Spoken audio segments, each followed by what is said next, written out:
오늘 함께 나누실 하나님의 말씀 창세기 45장 1절로 8절까지 한 절씩 교독하겠습니다. 한 절씩 교독합니다. 요셉이 시종하는 자들 앞에서 그 정을 억제하지 못하여 소리질러 모든 사람을 자기에게서 물러가게 하고 그 형제들에게 자기를 알리니 그때 그와 함께한 다른 사람이 없었더라. 요셉이 큰 소리로 오니 애굽 사람에게 들리며 바로의 궁중에 들리더라. 요셉이 그 형들에게 이르되 나는 요셉이라 내 아버지께서 아직 살아계시니까 형들이 그 앞에서 놀라서 대답하지 못하더라. 요셉이 형들에게 이르되 내게로 가까이 오소서. 그들이 가까이 가니 이르되 나는 당신의 아우 요셉이니 당신들이 애굽에 판더라. 당신들이 나를 이곳에 팔았다고 해서 근심하지 마소서. 한탄하지 마소서. 하나님이 생명을 구원하시려고 나를 당신들보다 먼저 보내셨나이다. 이 땅에 2년 동안 흉년이 들었으나 아직 보면은 밥벌이도 못하고 추수도 못할지라. 하나님이 큰 구원으로 당신들의 생명을 보존하고 당신들의 후손을 세상에 두시려고 나를 당신들보다 먼저 보내셨나이다. 그런데 나를 이리로 보내기는 당신들이 아니요 하나님이시라. 하나님이 나를 바로에게 아버지로 삼으시고 그 온 집의 주로 삼으시며 애굽 온 땅의 통치자로 삼으셨나이다. 아멘. 할렐루야. 우리 옆에 있는 분들과 인사할까요? 사랑합니다. 축복합니다. 그런 노래 있죠. 사랑이란 말은 너무너무 흔해. 근데 마음을 담으면 우리가 생각하는 흔한 사랑이 아니라 진정한 사랑이 됩니다. 오늘 이 말씀 중심에서 스토리로 승부하라 두 번째 시간입니다. 제가 이 설교를 준비하면서 깨닫게 된 게 있어요. 그게 뭐냐면 하나님은 어떤 사람을 쓰시는 게 아니라 그 사람의 스토리를 쓴다는 거죠. 그렇죠? 히브리서 11장에 보면 믿음으로 살았던 사람들을 창세기부터 쭉 열거합니다. 그러니까 믿음의 사람들이 나옵니다. 그래서 아브라함 그러면 믿음의 사람, 또 누구 그러면 뭐 했던 사람, 이렇게 한 사람을 한 단어로 요약한 것을 보게 됩니다. 자, 그런데 가만히 그들을 보니까 그 사람을 사용한 것이 아니라 그 사람의 인생을 사용했던 것을 보게 됩니다. 다시 말하면 스토리를 사용했던 것을 우리가 보게 됩니다. 그래서 우리가 아하, 맞구나. 우리가 스펙을 자꾸 쌓을 게 아니라 우리도 인생의 내용, 알찬 내용들을 만들어가야 되겠구나. 스토리를 만들어야 되겠구나. 그런 것을 다시 한번 깨닫게 됩니다. 요셉도 마찬가지 아닙니까? 요셉의 어떤 탁월함을 이야기하고 있는 게 아닙니다. 지금 창세기는 요셉의 탁월한 어떤 업적이나 이런 것을 이야기하는 것이 아니라 그의 전생에, 그의 스토리를 통해서 우리에게 무엇인가 하나님께서 말씀하고 있는 것을 우리가 발견하게 되죠. 그렇다고 한다면 하나님께서도 우리를 사용하실 때 우리의 무엇을 사용하는지 우리가 분명히 알아야 됩니다. 그래야 스펙 쌓기를 하지 않고 우리의 매일매일의 삶에 우리가 최선을 다해서 우리 인생의 하루하루를 알차게 그렇게 만들어 나갈 수 있게 되는 거죠. 그래서 우리는 요셉의 지금 삶을 추적하면서 요셉의 삶을 우리가 살펴보고 있죠. 그래서 요셉의 스토리 중에 첫 번째, 요셉이 이렇게 우리에게 많은 감동을 주고 또 용기를 주고 힘을 주고 또 믿음을 강화시키는 이러한 도전을 주었던 그 이유가 무엇인가? 그의 스토리 첫 번째는 그는 인생의 어떤 순간에도 하나님을 신뢰했다. 우리가 전번주에 살펴본 거죠.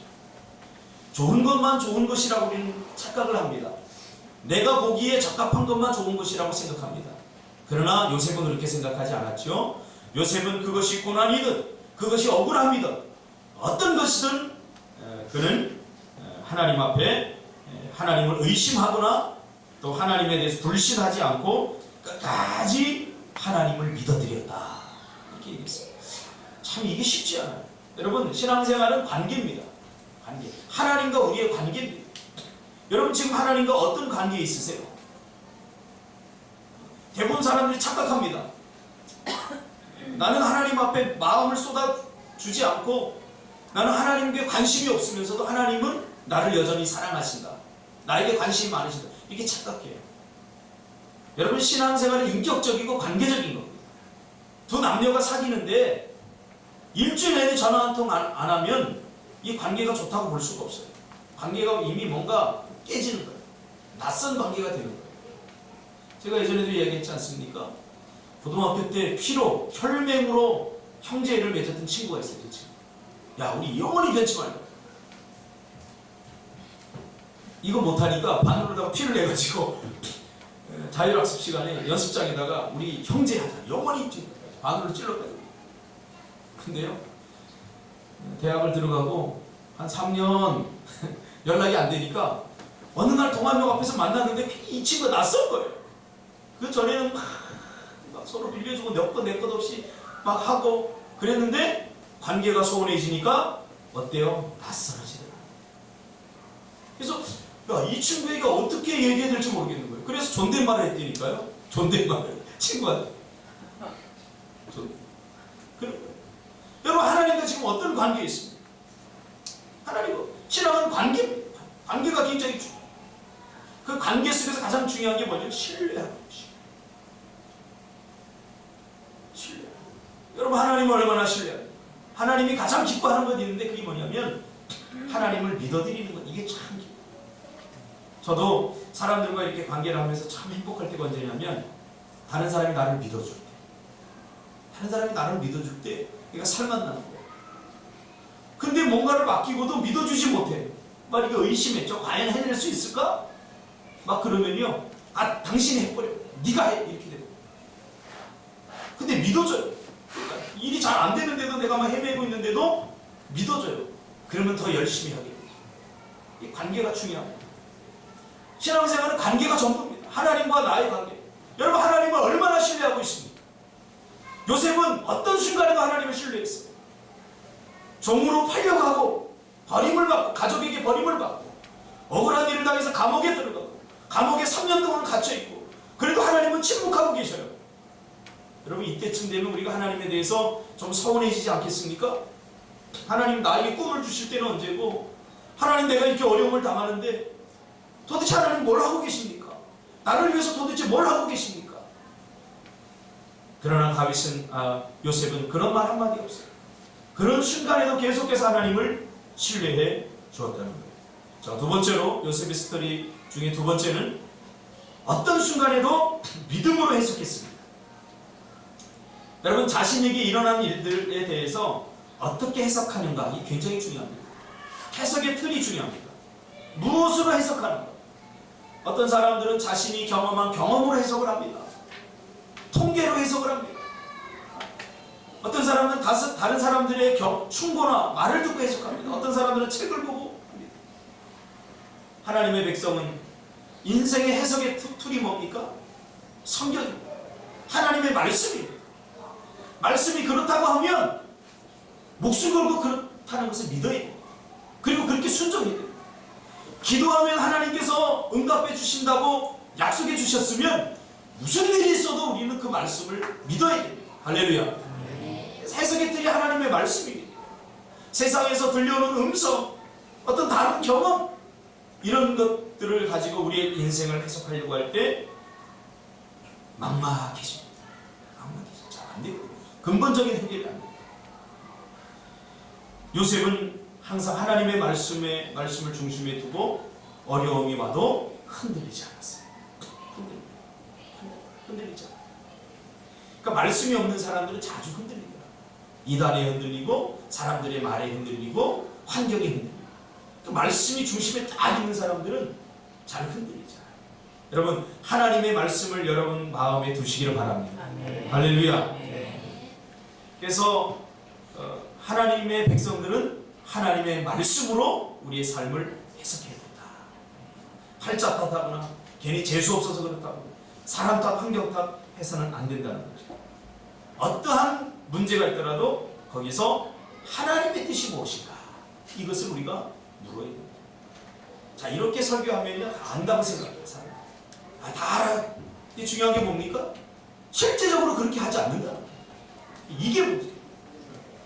진정한 알미 무엇인가를 우리가 다시 한번 기억해야 돼요. 신앙생활은 절대 어렵지 않습니다. 성경이 요구하는 것을 그대로 하면 되는 거예요. 불가능하지 않습니다. 성경은 불가능한 일을 우리에게 말하지 않습니다. 절대. 우리가 할 수 없는 것을 말하지 않습니다. 우리가 믿으면 불가능한 일을 누가 하셔요? 하나님께서 하시는 거예요. 빌립보서 2장 13절에 보면 너희 안에서 행하시는 일은 하나님이시니 자기의 기쁘신 뜻을 위하여 너희에게 소원을 두고 행하시라. 무슨 말입니까? 행하시는 주체는 하나님이십니다. 여러분 착각하지 마세요. 어제도 제가 사무실에서 이렇게 영어 공부를 하고 있는데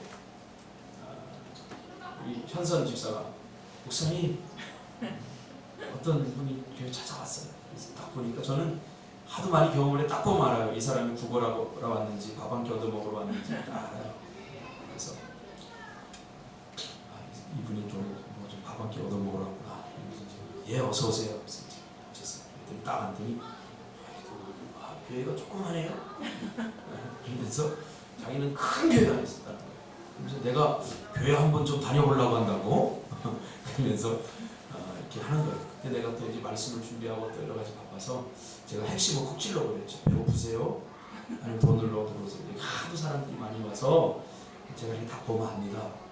그랬더니 가만히 있더라고요.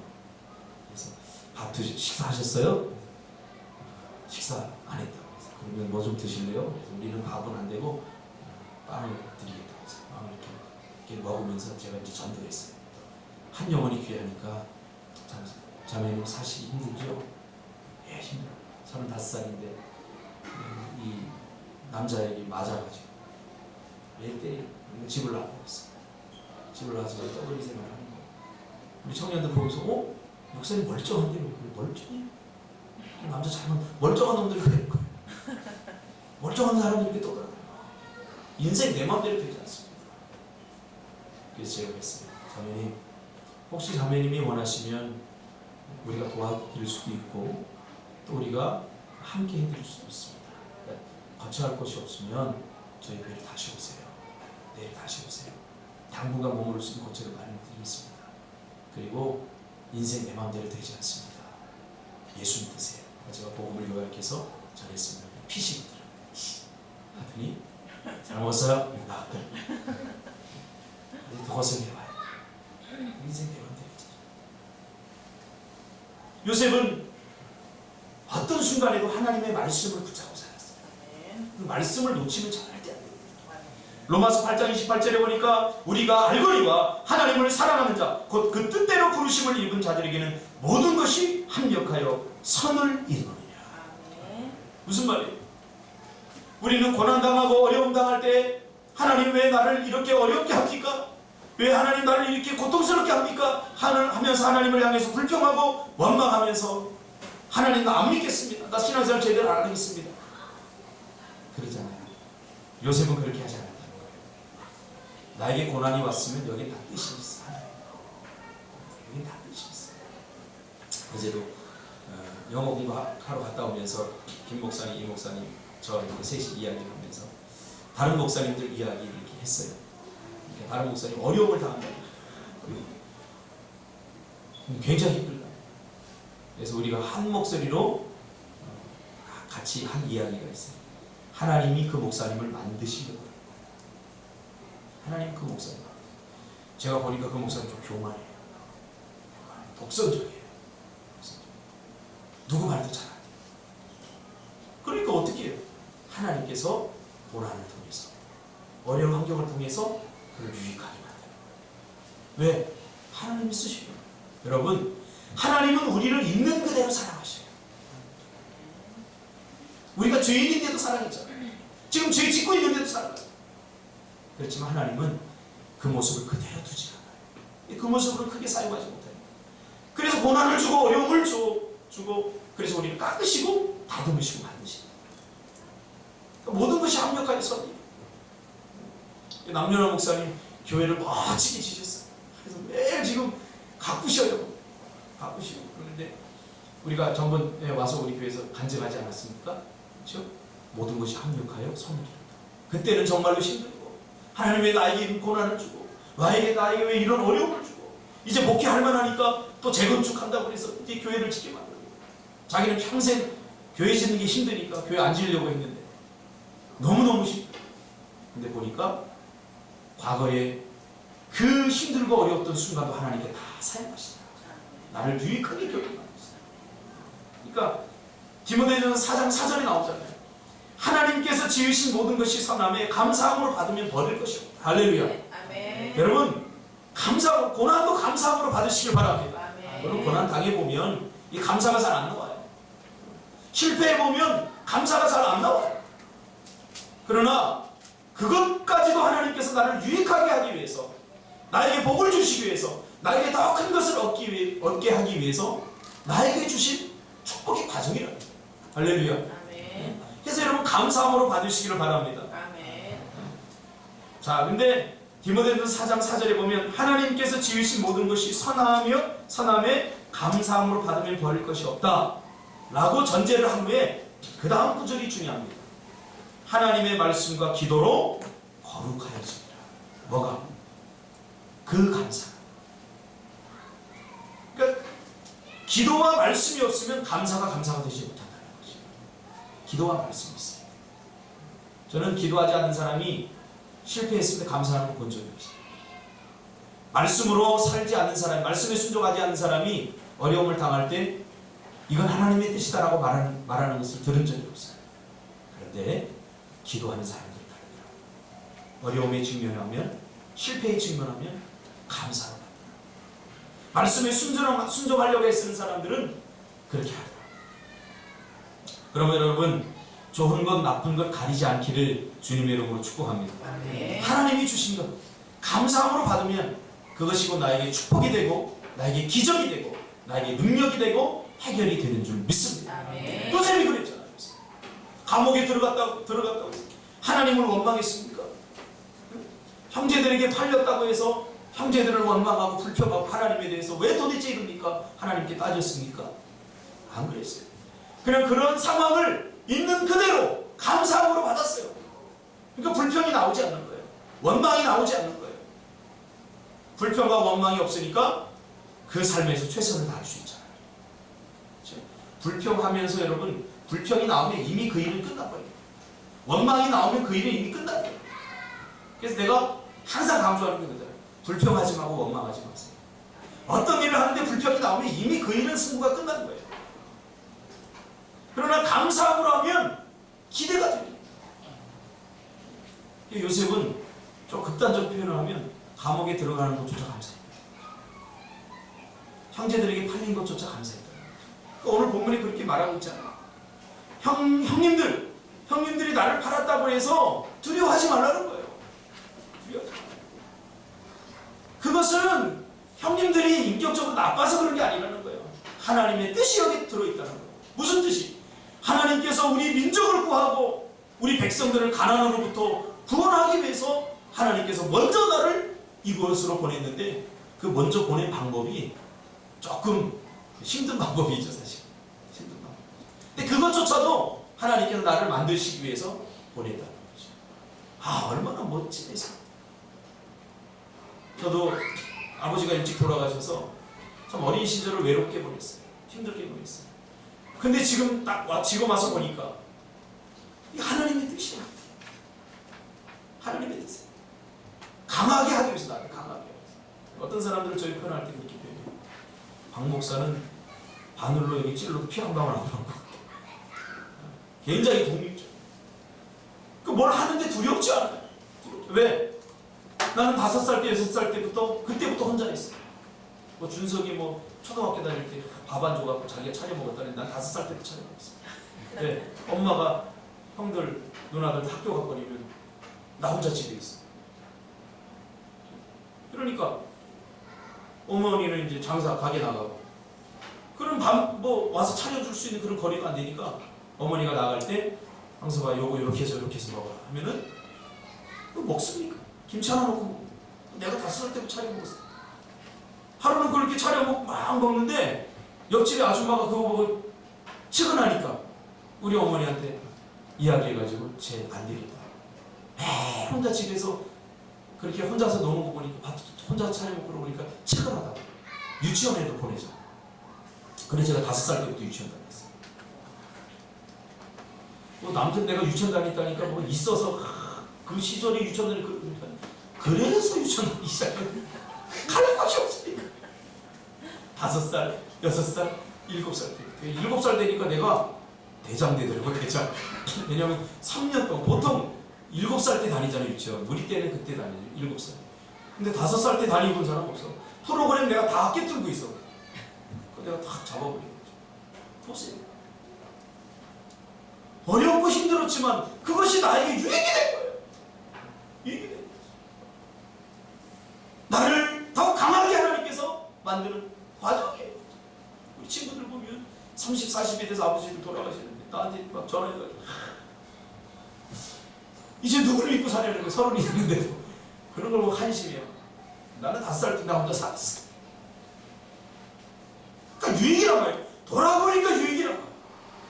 여러분 지금 어떤 상황에 여러분 직면해 있습니까? 괜히 투덜거리고 불평하지 마세요. 투덜이 되지 마세요. 감사함으로 받으시기를 주님의 이름으로 축복합니다. 네. 오히려요 요셉은 애굽에서 혼자 살면서도 하나님과 더 가까워졌어요.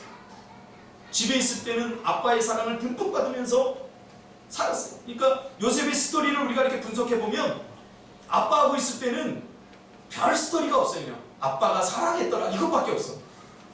근데 애굽에 팔려가면서부터 스토리가 진행이 돼요. 막 고난을 당하고 매를 맞고 막 어려움을 당하고 그러면서 하나님께 기도하고 하나님께 더 가까워졌어요. 감옥에 가면서 요셉이 기도하는 장면들이 더 많이 나와요. 더 하나님과 가까워져요. 여러분 그래서 고난당하고 어려움 당하는데 기도 안 하는 사람이 희망이 없는 사람. 평안할 때 기도 안 하는 건 이해할 수 있어요. 근데 내가 어려움을 당하고 고난을 당하는데도 기도하지 않는 사람이 이거 문제가 심해요. 요셉은 오히려 더 가까워져요. 그래서 여러분 안 될 때 오히려 더 감사하고 하나님께 가까워지시길 바랍니다. 아멘. 하나님께서 왜 나를 이런 환경에 직면하게 하셨는가? 그래야 답을 얻을 수 있게 되는 거죠. 요셉은 그에게 지금 일어나고 있는 일들이 꿈을 이루는 과정으로 해석했죠. 꿈을 이루는 과정. 보통 사람들은 이 장면을 요셉의 성공 스토리로 이해하는데 아닙니다. 리더십에서도 세상 사람들이 이 요셉의 스토리를 가끔 이야기해요. 그래서 요셉은 이렇게 성공했다 그러는데 이건 성공에 대한 이야기가 아니라 구원의 스토리. 여러분 착각하지 마세요. 하나님을 그저 적당히 구워 삶아서 여러분 인생 성공하려고 하지 마세요. 그건 원래 하나님의 계획이 없었어요. 하나님의 계획에 있는 건 분명한 것은 하나님 나를 통해서 구원을 이루신다. 하나님 나를 통해서 누군가를 구원하고 어떤 공동체를 구원하기 위한다는 거죠. 하나님의 스토리는 구원의 스토리입니다. 우리의 스토리는 자꾸 그것을 성공의 스토리를 바꿔나가요. 신앙생활 잘해서 복받아서 내가 물질도 많이 벌고 많이 복받아서 이름 좀 내보자. 그건 자기 스스로 스토리. 세상 사람들도 그렇게 해요. 아니에요. 하나님의 원래의 꿈은 요셉을 이스라엘의 총리가 되게 애굽의 총리가 되기 위해서 성공시키는 것이 아니었어요. 뭐예요? 이스라엘 백성들을 구원하는 거였어요. 가뭄으로부터 구원하는. 이게 상징적으로 보여주는 게 뭐예요? 그러니까 요셉은 가장 예수님을 닮은 사람, 구약의 예수님을 예표하는 사람 중에 한 사람. 우리가 이 땅에 존재하는 것은 결국은 뭐예요? 영원 구원이에요. 나를 통해서 누군가를 구원하는 거예요. 나를 통해서 누군가를 구원하는 거예요. 나를 통해서 누군가가 예수님께 하는 거예요. 그래서 고난당하는 사람들을 보면 내 고난을 가지고 그에게로 들어가야 돼요. 준서가 나도 이렇게 고난당했는데 하나님께서 나를 이렇게 구원해 주셨어. 너도 예수 믿어봐. 하나님께서 구원해 주실 거야. 이게 스토리. 이게 스토리의 힘이에요. 나도 외롭고 나도 힘들었다. 근데 하나님께서 나를 이렇게 만들어 주셨다. 그래 너도 예수 믿어라. 가끔 제가 이렇게 있다 보면 예전 중학교 옆에 있는데 거기 집사님들이 정우순 집사님 신앙생활 잘하는 거예요. 자기나 잘하지 남의 신앙생활하는 왜 관심이 있어요? 제가 너무너무 잘해요. 너무너무 잘해요. 잘하고 있지 않습니까? 단점이에요. 정우순 집사님 항상 저한테 미안해요. 신앙생활 목사님 저 제대로 못해요. 나는 제대로 잘하고 있어요. 종교적인 가식만 가지고 진심을 담아 마음을 쏟아하고 있지 않습니다. 사실 이번에도 참 힘들었는데 우리가 갚아야 될 돈도 있고 근데 정우순 씨가 힘들어요. 근데 기꺼이 헌금을 해주시고 참 감사해요. 저는 신앙의 성공의 이렇게 성장의 단계가 있다고 생각합니다. 그 중에 우리가 깨야 될 부분이 물질이라고 생각합니다. 요즘 사람들은 물질에 자기 마음을 담아서 하나님을 사랑하는 것 같지만 사실은 하나님을 사랑하는 게 물질을 더 사랑합니다. 그래서 우리가 신앙이 성장하려면 물질이 깨져요. 이게 다 하나님 것이다라고 하는 이 인식이 있지 않으면 물질 때문에 시험 드는 교회에서 제가 조사한 거 보니까 오늘날 교회에서 가장 많이 시험 드는 사람들이 누군지 아세요? 목사가 11조 설교하면 시험 들어요. 교회 안 나와. 성경에 있는 이야기 하잖아요. 그러면서 또 복받으라고 복받기를 이게 싸구려 아닙니까? 헌신은 안 하고 복만 받겠다는 거예요. 그래서 우리 공동체도 내가 항상 하는 얘기 있어요. 먼저 온 사람이 많이 헌신하는 사람이 항상 더 많은 대접을 받게 돼 있어요. 하나님으로부터. 목사에게도 마찬가지죠. 요만큼 헌신하면서 많이 대접받기로 해요. 그거는 세상의 논리에도 맞지 않아요. 세상의 논리에도 맞지. 요셉은 자신을 통해서 자기 형제들과 민족을 구원하기를 원하시는 하나님의 계획을 발견하게 된 거죠. 여러분 자신에게 물어보세요. 하나님은 도대체 나를 통해서 누구를 구원하기를 원하십니까? 참 흥미진진. 저는 그것을 오래전에 깨달았어요. 저를 통해서 이 땅에 수많은 꿈도 없이 비전도 없이 살아가는 청소년들과 젊은이들 나를 통해서 만나기를 원한다는 사실을 제가 발견했어요. 이게 하나님께서 나에게 주신 I have a dream. 그래서 나에게 꿈이 있어요. 나 때문에 청소년들이 행복해졌으면 좋겠어요. 나 때문에 젊은이들이 예수 만났으면 좋겠어요. 제 설교는 어른들한테는 상당히 좀 어떻게 보면 맞지 않을 수도 있어요. 우리 장로님은 젊은이 생각이 젊으시고 꿈도 젊으셔요. 저는 나이로 젊은이를 구분하지 않습니다. 이 마음속에 뭐가 있느냐 그것이 중요한 거죠.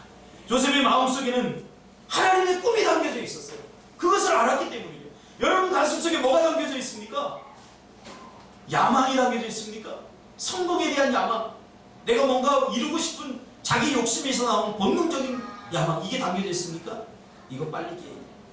그리고 하나님이 주신 꿈을 담으시기를 주님의 이름으로 축복합니다. 할렐루야. 세 번째로 목적 중심의 삶을 여러분 사시기를 바랍니다. 목적 중심의 삶. 지금 이 시대는 목적을 잃고 방황하는 시대입니다. 요셉에게는 분명한 목적이 있었어요. 왜 포기하지 않았는가? 포기할 만하지 않습니까? 근데 왜 포기하지 않았는가? 목적이 있어요. 하나님께서 이렇게 하시는 것은 나를 통해서 무엇인가를 이루기 원하는 그런 분명한 목적이 있어요. 여러분 왜 삽니까? 제가 재미난 조사를 한 걸 봤어요. 왜 삽니까? 하고 물어보니까 두 가지 종류의 사람들이 나오더라고요. 한 사람들은 그럭저럭 삽니다. 그럭저럭 삽니다. 뭐 하면서 삽니까? 왜 삽니까? 그냥 마지못해 삽니다. 그럭저럭 삽니다. 또 한 부류는 닥치는 대로 삽니다. 둘 다 뭐예요? 목적이에요. 한 사람은 그냥 되는 대로 사는 거고 한 사람은 열심히 사는데 닥치는 대로 그냥 최선을 다해 사는데 목적지가 없어요. 생각해보세요. 배를 타고 가는데 목적이 없으면 어떻게 돼요? 첫 번째 사람은 그냥 가고 싶은 대로 가겠죠. 두 번째 사람은 열심히 가는데 어디로 가는지 목적지가 없어요. 방향을 정한 인생. 목적이 분명. 공부도 왜 하는가? 목적이 분명한 사람이 공부의 재미가 즐겁게 있습니다. 목적이. 금요일마다 제가 영어를 공부하는데 힘들어요. 사실 힘들어요. 영어 공부하시면 공부도 젊었어요. 진짜 젊었어요. 안 들려요. 그러니까 마이크가 이거 읽어줘요. 문장 하나를 딱 주고서 저 읽어줘요. 되게 빨리 읽어요. 읽어주고 한 3번 읽어주고 그 다음에 퀘스천을 물어보는 거예요. 그러면 뭐 단어 몇 개만 딱 겨우 들렸는데 대답을 할 수 있겠습니까? 엄마.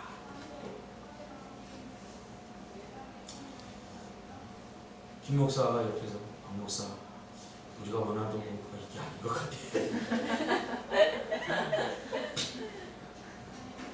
이 목사가 뭔가 이게 아닌데. 제가 그랬어요. 마음속에 제가 이거 왜 해야 되지? 왜 한다고 했지 처음에? 아, 그래서 한다고 했지. 제가 추스렸어요. 야, 더 열심히 하자. 야, 겨우 우리가 하루에 30분도 공부 안 하고 저 마이크 저 원어민 소리를 들린다면 영어 뭐하러 배우겠냐? 개나 소나 다 하지. 그러니까 하는 거죠. 우리가 적어도 하루에 30분 투자하자. 30분 갖고 안 됐으니까 1시간 투자하자. 더 많이 들어보자. 그러니까요, 김 목사가 갑자기 맞아. 우리가 하루에 30분도 안 했지. 그 내가 마이크한테 숙제 더 내달라고 그렇게 그걸 바로 전화를 들은 거야. 맞아요. 목적을 잃어버리면 헤매게 돼 있어요. 목적을 잃어버리면 막막해져요. 목적을 잃어버리면 그냥 힘들기만 해요. 힘들기만 해요. 감옥에 갇혀서 요셉이 여러분 얼마나 힘들었겠어요. 그럼 목적이 분명하니까 하나님은 나를 통해서 꿈을 이루실 거예요. 나를 통해서 하나님께서 지금 어떤 일을 계획하고 계셔. 나는 비록 알지 못하지만 나는 하나님을 신뢰해. 그러니까 견디고 버틸 거예요. 아, 배집사가 예전에 그런 간증하는데 내가 정말 며칠 동안 울었어요. 배집사가 개척을 한다고 유일하게 제가 키웠던 제자 중에 따라왔던 제자가 배집사인데 뭐 한다고 보니까 몇 년 동안 2, 3년 동안 뭐 아무것도 되는 것도 없고 매 여기 틀어박혀갖고 뭐 하고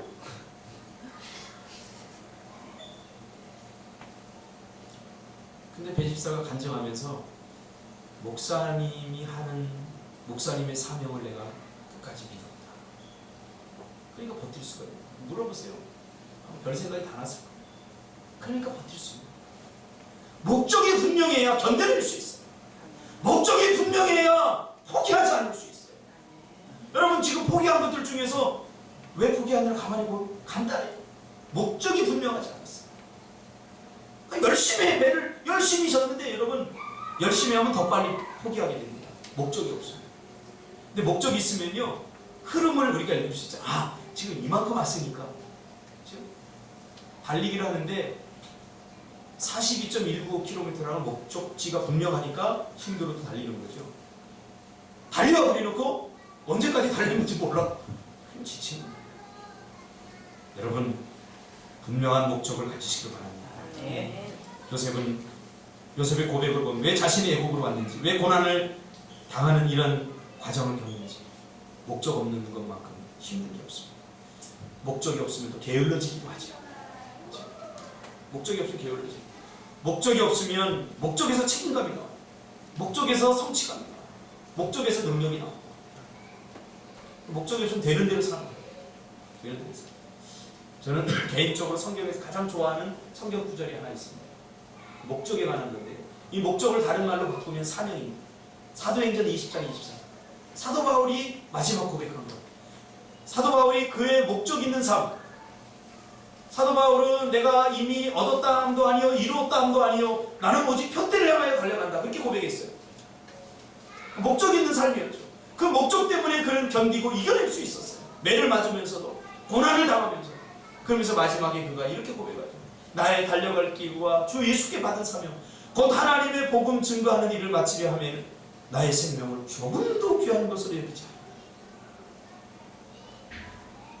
6월달 비즈니스 선교 예배를 드리면서 제가 선교팀에게 목숨 걸고 기도합시다 그랬더니 목숨 건다는 게 아직도 뭔지를 잘 모르는 거예요.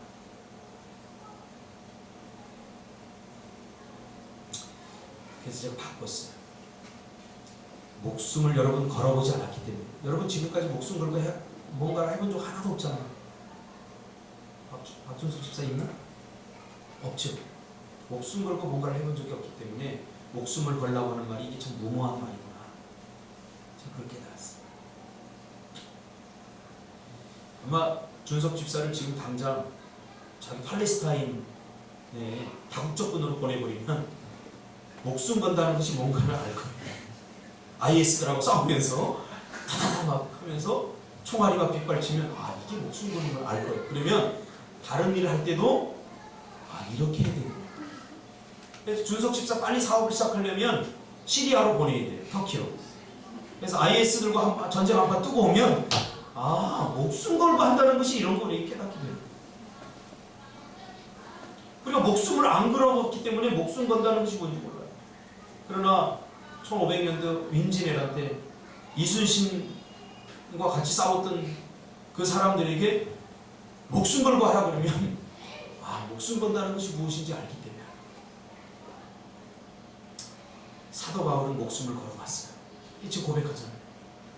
나의 달려갈 길과 주 예수께 받은 사명 곧 하나님의 은혜의 복음 증거하는 일을 마치려 하면은 나의 생명을 조금 더 귀한 것을 거죠. 무슨 말이에요? 하나님이 주신 꿈은 내 목숨보다 더 중요하다. 하나님이 나에게 주신 사명, 나에게 이루라고 주신 사명은 내 목숨보다 더 중요하다. 여러분 목숨보다 더 중요한 게 어디 있을까요? 없어요. 우리 결국은 제일 지금 메르스 때문에 다들 지금 공포에 떨잖아요. 메르스 때문에 막 지금 완전히 한국 사회를 바꿔놨어요. 메르스. 왜 그래요? 다 목숨이 중요하니까. 근데 저는요 아무데나 다 가요. 왜? 아, 목숨 하나님의 손에 달린 건데 저는 그런 확신이 있어요.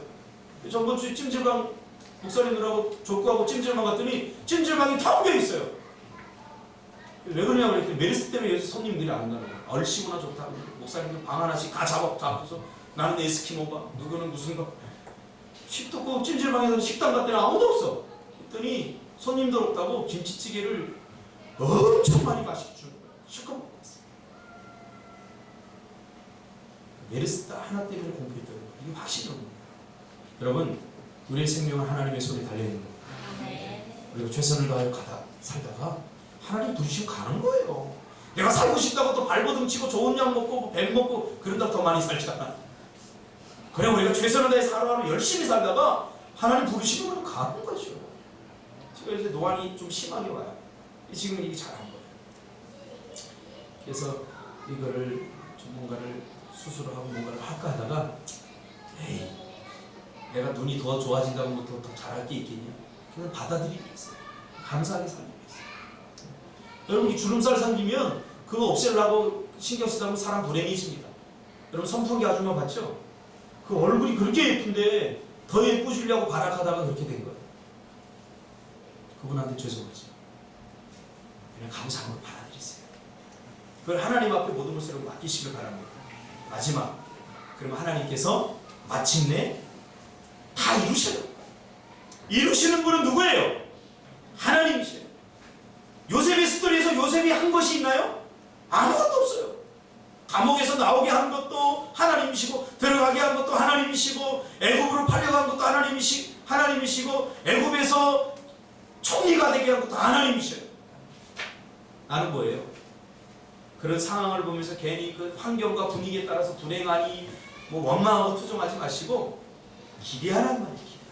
하나님께서 고난을 주면 이 고난을 하나님께서 어떻게 역전으로 바꿔주시는가 기대하면서 기도하는 거예요. 제가 목회를 7년 하면서 깨달은 게 성도들이 나가기 시작하니까요 설교하고 싶은 맛도 별로 안 나요. 이번 주에 쓰면 또 오늘은 어떤 놈이 나갈 건가 오늘은 또 다음 주에 누가 안 보일 건가. 그러니까 설교가 안 돼요. 하나님께 다 이루시는 분 하나님. 이런 모든 상황을 하나님께서 다 겪게 하시고 마침내는 합력하여 선으로 바꾸신 하나님. 그 하나님을 신뢰하고 나니까 그 다음부터 두려울 게 없어요. 그 다음부터 겁날 게 없어요. 여러분 하나님께서 하십니다. 할렐루야. 아멘. 교회 나오고 기도하고 예배하고 헌신하고 또 부담스럽게 생각하지 마세요. 하나님께서 다 하셔요. 그래서 나는 그저 믿어주고 하나님을 믿어드리고 하나님께 순종하면 버티기만 하면 하나님께서 마침내 나를 이루게 하실 것입니다. 그 하나님을 여러분 기대하고 사시기를 바랍니다. 할렐루야. 스토리는 발단, 전개, 위기, 절정, 결말이 있습니다. 그래서 여러분 어떤 스토리를 딱 분석할 때 지금 이 스토리가 발단인가 전개인가 위기인가 절정인가 결말인가 잘 분석하셔야 돼요. 그래서 거기에 맞게 믿음으로 순종하고. 어떤 사람은 다 됐는데 포기하는 사람이 있어요. 다 됐. 이게 정말로 힘들잖아요. 정말로 힘들잖아요. 그게 인생에서는, 스토리에서는, 하나님의 스토리에서는 뭐예요? 절정이죠. 그렇지 않습니까? 요셉 스토리의 절정은 어디예요? 가장 힘들 때 포기하죠. 감옥에서 3년 동안 싸우고 아무도 찾아오지 않아요. 외롭게 하나님의 음성도 안 들려요. 혼자서 거기서 있는데 이때는 매일 아마 그 생각했어요. 포기할까 말까, 포기할까 말까, 포기할까 말까. 근데 버텼어요. 이게 절정이에요. 버텼더니 하나님께서 나오게 하시고 마침내 하나님의 활짝 열린 형통의 길을 걷게 된 것입니다. 여러분, 요즘 어떤 스토리를 쓰고 계십니까? 여러분 하루하루가 스토리인 거 아시죠?